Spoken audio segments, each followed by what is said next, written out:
자, 오늘의 말씀은 그 아이덴티티라는 말이 있죠. 자기 정체성입니다. 아이덴티피케이션 좀 달라 그렇게 얘기하면 우리 드라이버 라이센스를 주거나 혹은 여권을 주거나 그게 자기 정체가 내가 누구다라고 하는 것을 얘기하는 거죠. 그래서 크리스찬 아이덴티티에 대한 메시지를 지금 6장을 가지고 하고 있는데 오늘의 문제는 이제 그거의 두 번째 시간이 되겠습니다. 우리는 항상 그렇게 질문하게 되더라고요. 내가 도대체 누구지? 그건 이름을 묻는 얘기는 아닙니다. 내 이름이 항상 있죠. 저도 제 이름이 차경태인데 언젠가 한 말씀드렸죠. 똑같은 이름이 여수의 해물탕집 주인 이름이더라고요. 네. 그러니까 내 이름이 내 아이덴티티가 안 되는 거예요. 네. 그죠? 이름 자체로만은. 항상 자기 정체성을 물어보는 것이 인간이죠. 이게 분명하지 않으면 우리는 참 흔들려요. 아이덴티티가 분명하지 않으면요, 우리는 때때로 내가 왜 살아가 그 다음에 연결되고 삶의 의미를 잃어버리게 되는 것이죠. 그래서 지난 시간에 첫 번째 아이덴티티가 뭐였냐면 우리는 죽은 자다 하는 아이덴티티예요. 로마서 6장에서 나오는 얘기를 지금 하고 있는 거예요. 근데 정확히 말하면 그냥 죽은 게 아니라 죄에 대하여 죽은 자다. 그런 말씀을 드렸습니다. 죽은 자는 말이 없고 느낌도 없는 존재처럼 우리도 죄에 대해서는 자신을 죽은 자처럼 여겨야 한다는 말씀이었습니다. 그리고 이것은 단순히 그렇게 생각하면 좋다는 게 아니라 영적으로 보면 실제로 일어난 현실이다라는 말씀을 했습니다. 현실적 사건에 기반한 거예요. 그 현실적 사건이 뭐냐면 예수님의 십자가의 죽음입니다. 언제 그러면 나는 죽었는가? 객관적으로는 예수님이 십자가에 죽어주신 십자가에서 우리는 죽은 것이죠. 그래서 사도 바울도 내가 그리스도와 함께 십자가에 못 박혔다. 그렇게 고백을 한 거예요. 그런데 주관적으로는 그 십자가의 주님을 내가 믿고 영접한 순간 그 죽음이 나에게 현실이 되는 순간이 되는 것입니다. 왜? 예수님의 죽음이 예수님이 죽을 때 나를 품고 죽으셨기 때문에 내가 죽은 것이고 그 순간 내가 죄에 대해 죽었다라고 하는 것입니다. 예수님이 나 대신 형벌을 대신 받아서 죽으셨기 때문에 형벌의 관점에서는 내가 죽은 것이다 라고 얘기하는 것입니다. 이것이 기독교의 놀라운 메시지입니다. 이곳에 나를 다루시는 하나님의 교육학이 담겨져 있습니다. 이것이 하나님이 우리를 향한 나 스스로의 아이덴티티를 세우는데 결정적 메시지를 우리에게 던져주고 있는 것입니다. 예를 들자 보면은 이 세상의 법에서도요, 사람이 죽으면 재판을 받지 않습니다. 그렇죠? 그래서 정치인들이 분리해가지고 자기 집단 전체가 위기가 빠질 것 같이 느껴지면 정치인들이 어떻게 합니까? 자살해요. 그리고 자살을 만들어가요. 자기 집단 붕괴되는 것보다 너 죽는 게 낫지 않냐 설득해요. 그리고 설득해서도 말이 안 되면 죽여요. 실제 이게 무서운 이 세상의 질서의 한 모습입니다. 왜? 사자는 형사처벌에서 면제되기 때문에 그렇습니다. 그렇습니다. 죽음이라고 하는 것은요, 대단한 파괴력을 가지고 있어요. 죽은 사람은 아무도 안 건드려요. 일단 죽음이 오면 인간관계가 다 끊어집니다. 법적인 관계나 생존의 관계도 다 중단이 됩니다. 법관도 죽은 자에게는 형을 언도하지 못합니다. 빚쟁이도 채무자가 죽어버리면 손을 들 수밖에 없습니다. 그래서 이런 말이 있어요. 사탄도 시체는 좋아하지 않는다. 마귀도 죽은 자와는 상관하지 않는다. 그러니까 만일 우리가 내 자신이 예수님과 함께 죽었다라는 그 신앙의 이 정말 핵심되는 이 사건을 내가 받아들인다고 하면 마귀도 나를 어찌할 수가 없게 돼요. 죄로 나를 묶을 수가 없게 돼요. 그러니 얼마나 놀라운 선언입니까? 예를 들어 봅시다. 베테랑, 미국에는 이 베테랑이 뭐죠? 재향군인? 이라고 번역해야 되나요? 이 베테랑들에게 혜택이 아주 많은 나라입니다. 19년 6개월만 군복무를 하면, 한국도 똑같아요. 미국을 받아들여서 연금을 받을 수가 있고, 그렇게 퇴역한 군인들은 VA 건강보험을 통해서 보험료 없이 군병원을 무상으로 이용할 수 있습니다. 베테랑과 그 가족은 전국의 어느 공립대학에 진학하더라도 주립대학에 준하는 학비를 적용받을 수가 있습니다. 보셨죠? 놀이동산, 영화관, 대중교통, 음식점, 심지어는 홈디포, 로스 같은데 제가 베테랑하고 많이 간 적이 있어요, 옛날에. 가면 베테랑 카드를 제시하면 할인 혜택을 받아요. 비행기를 탈 때도 그걸 알게 되면 그 카운터에 있는 사람이 그렇게 얘기하더라고요. Thank you for your service. 당신의 복무에 감사한다는 말을 듣으면 왜 이런 대접을 받을까요? 그들은 한 번 죽었던 존재들이기 때문에 아니겠느냐 하는 거예요. 왜? 군인이라고 하는 것은 전쟁터에 나가서 적과 싸워야 될 의무가 기본이잖아요. 때에 따라서 나라가 명하면 전장에 나가서 내 목숨같이 바치겠다는 것을 이미 각오한 한 번 죽었다라고 하는 그런 생각을 가진 자들이기 때문에 그렇습니다. 6.25 전쟁 당시에 참전한 미국 군인이 178만 9천 명이었어요. 약 180만 명 정도 되는 군인이 참전했는데 그 중에 전사자는 36,940명입니다. 그 퍼센테이지로 따지니까 2.06명이 2.06%예요. 한 2%라고 합시다. 나라는 이들을 기리죠.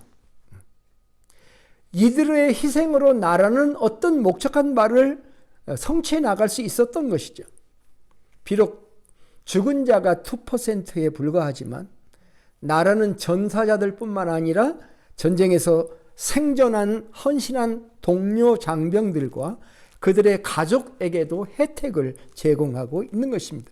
그리고 모든 시민들은 이것을 기꺼이 받아들이고 존경합니다. 마찬가지로 우리의 군대 장관 되시는 한 분 예수 그리스도의 죽음의 결과가 그 예수님을 믿는 모든 자에게 제공이 되어서 예수 믿는 모든 사람이 죄사함의 혜택을 입게 된 것이다. 이렇게 얘기하면 조금 이해가 갑니까? 아담이 인류를 대표하듯이 예수님이 십자가의 죽음을 통해서 아담 이래로 사망의 권세 아래 짓눌리던 우리 인간들에게 새로운 세상을 여시었고 그 주님이 나를 품고 죽고 나를 품고 부활했기 때문에 나도 예수님과 함께 죽었고 나도 예수님과 함께 산 자라고 하는 의미를 내가 부여한 게 아니라 예수님이 부여하시고 하나님이 부여해 주셨기 때문에 그게 영적 진리가 된 것이 사실이다. 이것이 오늘 본문이 우리에게 말씀하고자 하는 내용이 아닙니까? 그래서 우리는 죽은 자다. 예수님과 함께 십자가에서. 그리고 그 사실을 깨닫는 순간 나는 영적 성령 침례를 받는 것이고 그래서 우리는 우리가 실제로 받는 세례의식, 침례의식 속에서는 그 신앙 고백을 의식화해서 할 뿐, 그때 내가 죽은 게 아니라 그 이전에 내가 예수님을 영접했을 때 나는 예수님이 내 안에 들어오심으로 나는 성령 침례를 받은 것이고 나는 주님과 함께 죽고 주님과 함께 부활한 것이다. 이것이 지난 시간에 말씀한 내용입니다. 그런데 얘기는 여기서 끝나는 게 아니라 두 번째 우리의 아이덴티티가 있습니다. 죽기만 한 게 아니라 살아난 것이 있기 때문에 그렇습니다. 죽음의 정체성만 있는 게 아니라 생명의 정체성도 있다는 것입니다. 어떻게 보면 사실 자기를 죽은 자로 여기는 것은 어떻게 보면 소극적이고 부정적인 정체성이다 이렇게 볼 수도 있어요. 나쁘다는 뜻의 부정적이 아닌, 마귀 사탄에게 나는 예수님과 함께 죽은 자다, 예수님이 나의 죄를 위해 죽으셨으니 나는 죄 문제에 대해서 이미 대가를 치르고 죽은 사람인 것이다, 우리 당당하게 말할 수 있습니다. 이게 사실이니까, 주님이 그렇게 말씀해 주셨으니까. 그런데 어떻게 약간 방어적이다 이거죠. 약간 소극적인 입장에 있다라고 생각해 볼 수 있어요. 그러나 감사하게도 복음에는 소극적인 것만 있는 게 아닙니다. 역동성이 있어요. 복음 안에는 꿈틀거리는 힘이 있습니다. 용트림이 있어요. 그게 뭡니까? 복음 안에는 죽음만 있는 게 아니에요. 거기에는 부활과 새 생명이 있기 때문에 그렇습니다. 이렇게 정리해 볼 수 있겠습니다. 전에는 하나님께 대해서는 죽었는데 이제는 하나님 앞에 산 자가 되었다.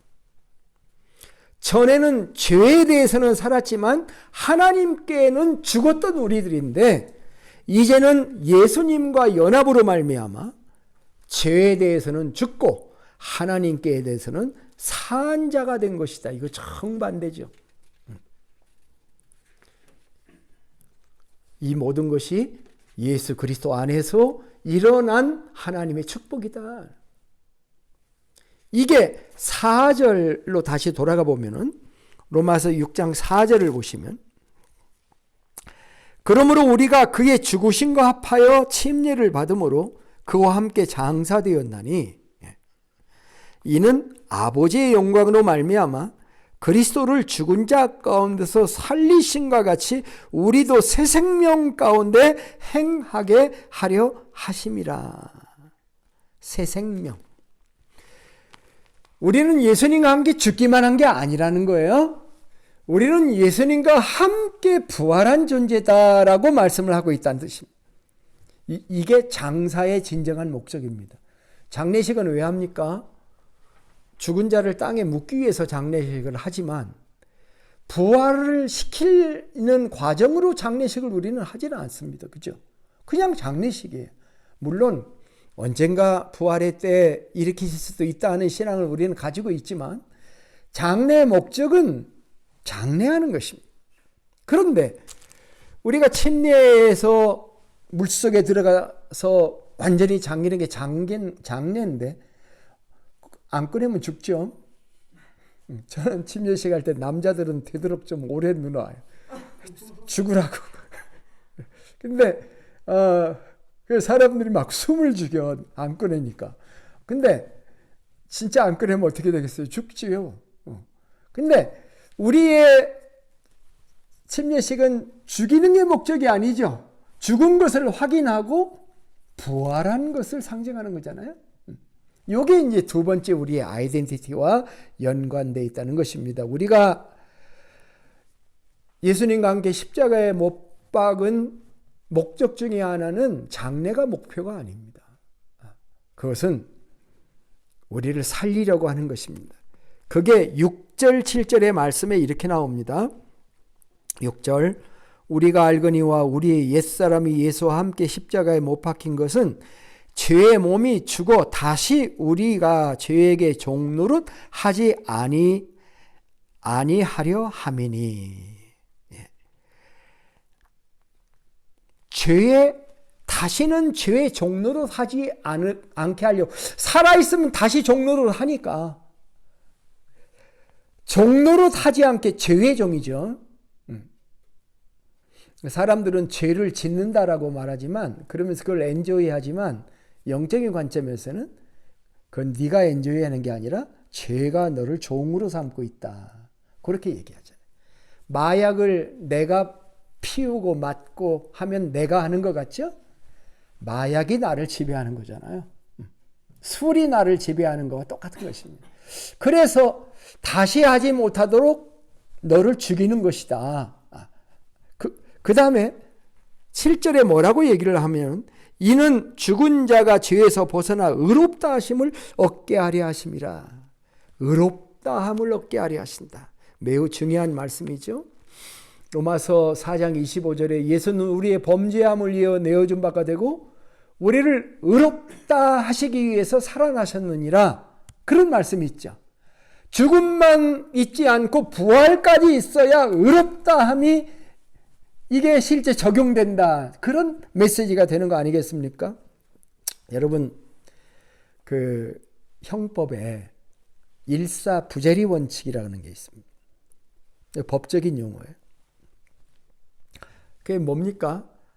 일사부재리 원칙이라는 것은 판결로서 확정된 범죄는 다시 그 사건을 가지고 처벌할 수 없다. 처벌할 수 없으며 본인의 이익을 위하는 경우를 제외하고는 그 행위를 재심사하는 것을 금지하는 것으로서 개인의 그 인권을 옹호하고 법적인 안정을 유지하기 위해 수립된 형사상의 법칙인 것이죠.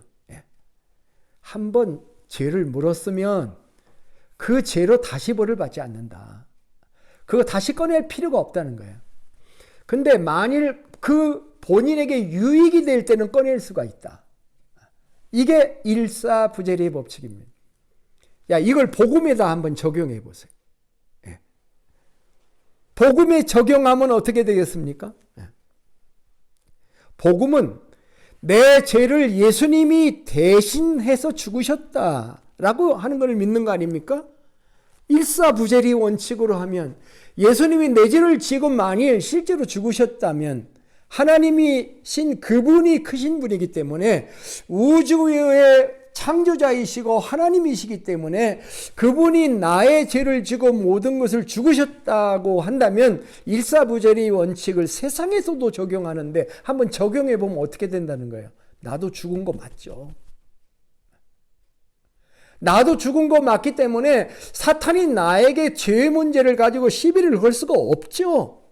그러니까 죄에 대해서는 나는 이미 죽은 자인 게 맞는 거잖아요. 이해가 확 오잖아요. 이게 메커니즘이에요. 주님의 목적은 우리가 죄에서 사면받는 게 목적이 아니라 의로운 존재로 살아가는 게 목적이어서 다시는 죄짓지 않고 종노릇 하지 않는 존재로 만들어가는 것이 목표이기 때문에 이 특별한 메커니즘을 가지고 우리를 구원하셨다는 거예요. 자, 8절을 보십시오. 8절부터 11절을 읽을 건데요. 만일 우리가 그리스도와 함께 죽었으면 또한 그와 함께 살 줄을 믿노니. 그죠? 이는 그리스도께서 죽은 자 가운데서 살아나셨음에 다시 죽지 아니하시고 사망이 다시 그를 주장하지 못할 줄을 알미로다. 그가 죽으심은 죄에 대하여 단번에 죽으심이요 그가 살아계심은 하나님께 대하여 살아계심이니 이와 같이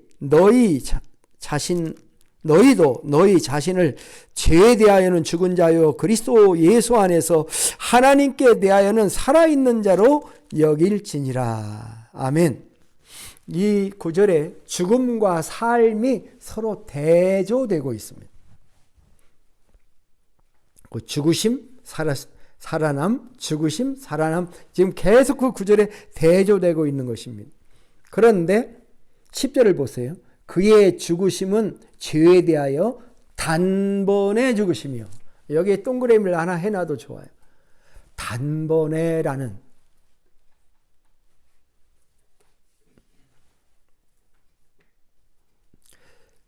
그의 죽으심은 죄에 대하여, 여기서 그는 누굽니까? 그는 예수님이죠. 예수님의 죽음의 의미는 죄에 대하여 죽은 것이라고 분명히 얘기를 하고 있죠. 그런데 단번에라는 말이 여기 등장합니다. 단번에 죽으셨다. 여러분이 히브리서를 읽어보면 이 단번에라는 그 개념이 어떤 의미를 담고 있는 말씀인가를 알게 됩니다. 이거는 구약의 제사제도와 관계가 되어 있습니다.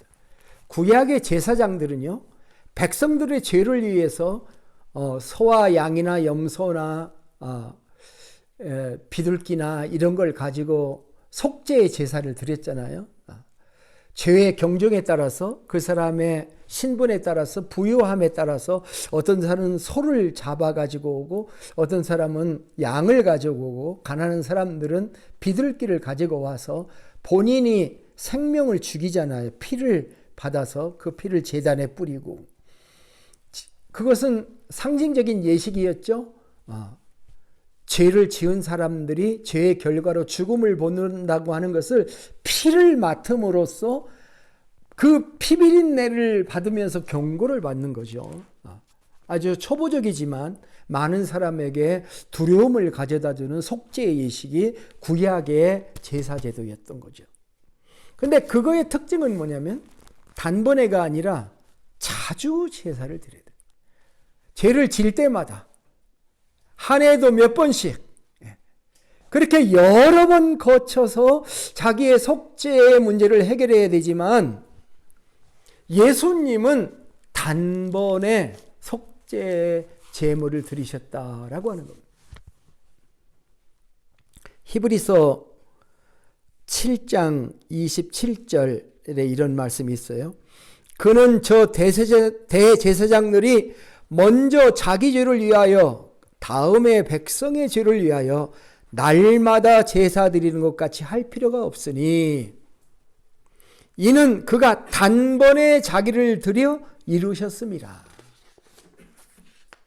10장 10절에 보면은 염소와 송아지의 피로 하지 아니하고 오직 자기 피로 영원한 속죄를 이루사 단번에 성소에 들어가셨느니라. 거기 영원한 속죄라는 말이 나옵니다. 그리고 바로 그 다음에 단번에가 나옵니다. 이게 영어로 하면은요, 단번에가 once for all 이라는 말이에요. 모든 것을 위해서 단번에. 그게 9장 9절의 말씀이고, 10장 10절에는 오직 그리스도는 죄를 위하여 한 영원한 제사를 드리시고, 한 번 드리는 제사인데 영원한 효과가 있는, 효력이 있는 제사. 그게 예수님의 십자가다. 그렇게 지금 얘기하고 있는 거잖아요. 이게 우리가 구약 성경을 읽어보면 다양한 5가지 제사가 나오는데, 이런 피의 제사를 지금 우리가 드리지 않는 이유가 바로 이겁니다. 예수님이 단번에 영원한 제사를 드린 제사장이 되셨기 때문에. 그는 제사장도 되셨고 제물도 대신 독특한 역할을 하신 유일한 분이시죠. 그분만 그렇게 한 것입니다. 단번에 영원한 속죄, 한번 따라서 해봅시다. 단번에 영원한 속죄. 영어로 하면 once for all. 만일 이것이 사실이라면 죄에 대하여 죽은 나를 인정하는 것이 그렇게 어렵지 않습니다. 우리는 이것을 확신할 수 있어야 됩니다. 이게 4절에서 죽으심과 합하여 침례를 받음으로 그와 함께 장사되었나니 이는 아버지의 영광으로 말미암아 그리스도를 죽은 자 가운데 살리신 같이 우리가 또한 새 생명 가운데 행하게 하려 함이라 하는 말의 의미입니다. 영원한 것 한 가지가 더 있어요. 예수님은 영원한 제사를 드렸을 뿐만 아니라 그 영원한 제사를 드리신 예수님이 나와 함께 부활하신 사건, 그것도 영원하다. 예. 그래서 우리는 예수님과 함께 부활한 자가 되었고 이제는 하나님 앞에 산 자가 되었다라는 것입니다. 여기에 두 번째 우리의 자아상이 있습니다. 따라서 합시다. 이제 우리는 하나님 앞에 산 자입니다.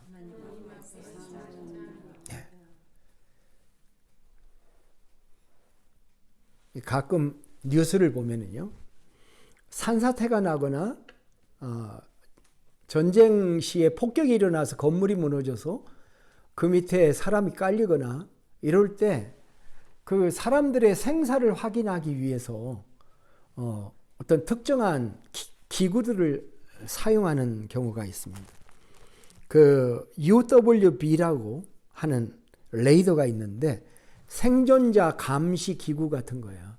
근데 그걸 가지고 쫙 이렇게 비치면 심장의 박동 오르내림도 이렇게 조금 파악이 되고 그 사람들의 호흡 같은 것도 감지가 되고 우리가 그 야간 그 투시경이라고 하나요?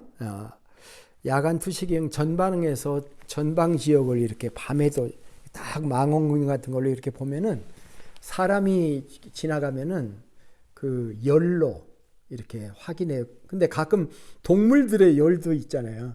그래가지고 잘못 확인도 해서 그 나중에 총을 쐈는데 아침에 일어나 보니까 노루가 죽어 있고 뭐 이런 경우도 있어요.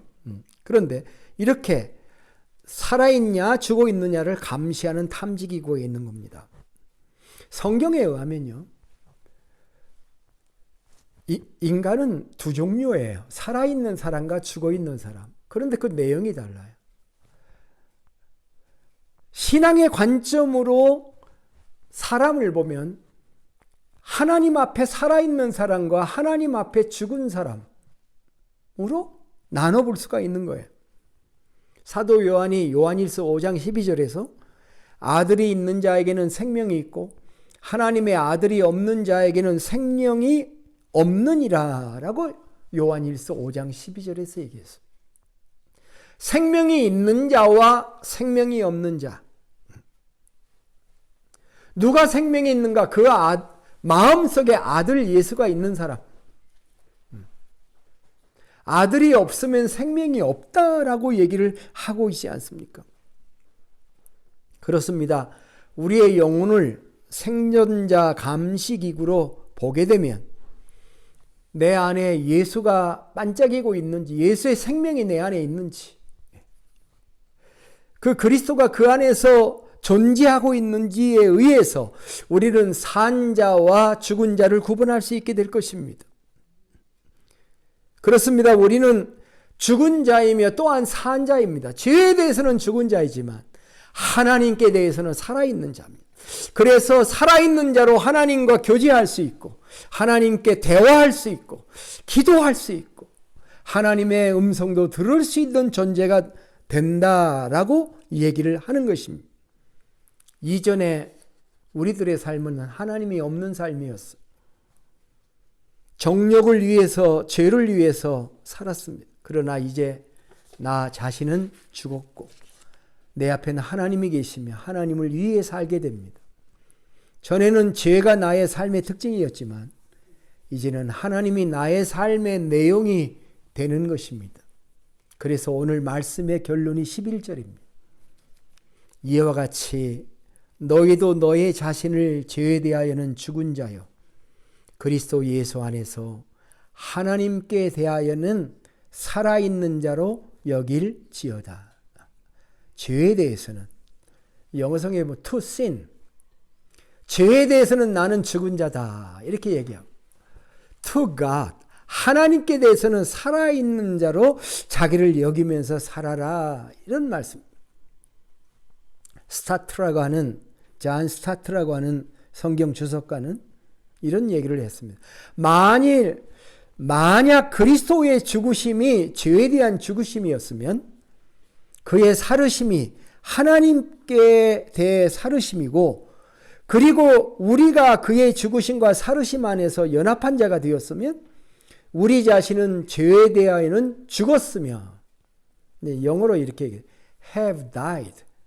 우리 영문법 공부할 때 have 플러스 pp, 현재 완료 같은 것들을 표현하는 거죠.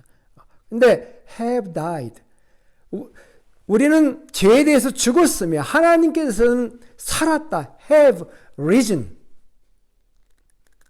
우리는 그와 같이 여겨야 된다. 그렇게 말을 했습니다. 유명한 이야기가 하나 있죠. 성 어거스틴이 젊었을 때 상당히 방탕한 삶을 살았어요. 마니교 같은 데도 빠졌었고 굉장한 정신적인 방황을 했는데 그가 어느 날 회심하고 나서 새로운 사람이 되었습니다. 길을 가다가 옛날에 함께 어울렸던 거리의 여인을 하나 만나게 되었습니다. 그래서 어거스틴이 보니까 옛날 그 여자야. 그래서 못 본 척하고 지나가려고 했어요. 그런데 그 여인이 막 쫓아왔어요. 저예요. 저를 몰라요. 라고 물었어요. 그랬을 때 어거스틴이 뭐라고 대답했습니까? 너는 너지만 나는 내가 아니란 말이다. 너는 너지만 나는 내가 아니란 말이야. 우리는 이런 훈련이 필요합니다. 자신을 죽은 자로 여기고 하나님께 대해서 산 자로 여기는 훈련이 필요해요. 예수 믿는 순간 십자가를 깨닫는 날부터 성령의 침례를 받고 물침례로 그것을 고백한 순간부터 죄에 대하여 자신은 죽었다. 그리고 하나님께 대해서 나는 살아있다. 그것이 나의 영적 실체이다라고 고백할 수 있어야 되는 줄로 믿습니다. 우리는요, 어차피 한 번은 죽을 인생입니다. 그런데 예수님 안에서 먼저 죽으면 우리는 예수님과 함께 부활하여 내가 살아내지 못했던 삶을 살아낼 수 있는 놀라운 새로운 삶을 경험할 수 있게 될 줄로 믿습니다. 한 송이의 꽃이 있습니다. 이 자기를 죽은 자로 여기고 산 자로 여기는 게 잘 이렇게 적용이 안 되는 분이라면 이런 생각을 한번 해보면 좋겠어요. 여기 한 송이 꽃이 있어요. 꽃은 아닙니다. 꽃으로 그려서 보세요. 여기 한 송이의 꽃이 있습니다. 자, 근데 이 꽃은 꺾어가지고 있는 꽃입니다. 이 꽃은 산 꽃입니까? 죽은 꽃입니까? 예? 아마 예배 마치고 두 분에게 꽃을 드릴 겁니다. 근데 그 꽃이 산 꽃입니까? 죽은 꽃입니까? 산 것도 되고 죽은 것도. 잘렸을 때 이미 죽은 꽃이죠. 그죠? 그러니까 곧 죽을 꽃이죠. 시들어서. 이미 죽은 꽃이죠. 사실 얘기하면. 자, 똑같은 질문을 우리한테 해보겠습니다. 나는 산 자입니까? 죽은 자입니까?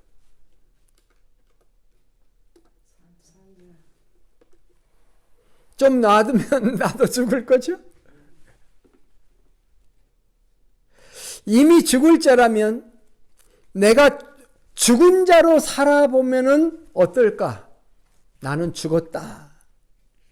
그러면 그 안에 새 생명이 역사를 하게 됩니다. 다르게 질문합니다. 여러분, 우리 안에는 누가 계십니까? 예수님이죠. 비록 지금 육체의 한계를 가지고 있다고 하나 나는 영생을 얻은 자요. 영생을 얻었고. 네. 로마서 5장, 요한복음 5장 24절에서 내 말을 읽고 나 보내신 이를 믿는 자는 영생을 얻었고. 현재형입니다. 현재형.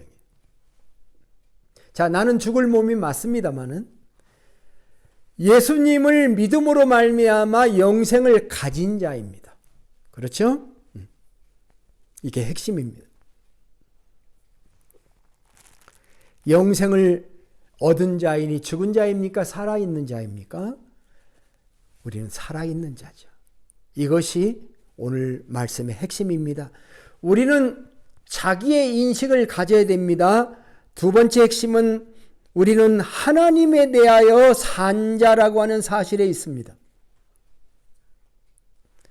나는 살아있는 자다. 하나님, 예수님 안에서 함께 일어났고 하나님 앞에 살아있는 자다. 이런 신앙 고백이야말로 우리의 삶을 완전히 바꿔놓습니다. 그래서 로마서 6장이 있는 거예요. 로마서 6장, 7장, 8장, 3장은 우리의 성화에 대해서 얘기를 해주고 있습니다. 5장까지 구원에 대해서 얘기를 했어요. 구원받은 하나님의 백성들이 어떻게 거룩한 삶을 살아갈 수 있느냐, 이 문제를 다루고 있습니다. 정체성을 분명히 해야 된다. 근데 그 정체성이 뭐냐? 나는 예수와 함께 죽었다. 이미 나는 죄에 대하여 죽은 사람이다. 그리고 예수님과 함께 부활했다. 나는 예수 안에 새 생명을 얻은 하나님께 대해 살아있는 존재로서 하나님을 의식하고 관계할 수 있는 존재다. 이 믿음을 가지고 있게 되면 우리는 성화의 싸움에서 이미 승리한 거나 다름이 없습니다. 사도 바울도 이것을 삶의 목표로 정한 것 같습니다. 그래서 빌립보서 3장 10절로부터 14절에서 이런 표현을 했습니다. 빌립보서 3장 10절로부터 14절 한번 잘 들어보세요. 내가 바라는 것은 그리스도를 알고 그분의 부활의 능력을 깨닫고 그분의 고난에 동참하여 그분의 죽으심을 본받는 것입니다. 그리하여 나는 어떻게 해서든지 죽은 사람 가운데서 살아나는 부활에 이르고 싶습니다. 내가 이것을 이미 얻은 것도 아니요 또 이미 목표점에 이른 것도 아닙니다. 그리스도 예수께서 나를 사로잡으셨으므로 나는 그것을 붙들려고 쫓아가고 있습니다. 형제자매 여러분, 나는 아직 그것을 붙들었다고 생각하지 않습니다. 내가 하는 일은 단 한 가지입니다. 그 뒤에 있는 것을 잊어버리고 앞에 있는 것만을 바라보고 그리스도 예수 안에서 하나님께서 위로부터 부르신 부름의 상을 받으려고 목표를 향하여 달려가고 있습니다. 자, 오늘 말씀을 마무리하겠습니다. 우리 자신에 대한 아이덴티티를 분명히 합시다. 첫째는 나는 죽은 자다. 두 번째는 산 자다. 나는 그리스도와 함께 죽었고 주님과 함께 살아있는 자로 인정하시기를 바랍니다. 죄와 율법에 대해서 죽음을 선포하십시오. 그리고 하나님에 대해서 반응하는 산 자로서 생명력을 가지고 그의 승리를 내 삶에 누리고 살아가시기를 바랍니다.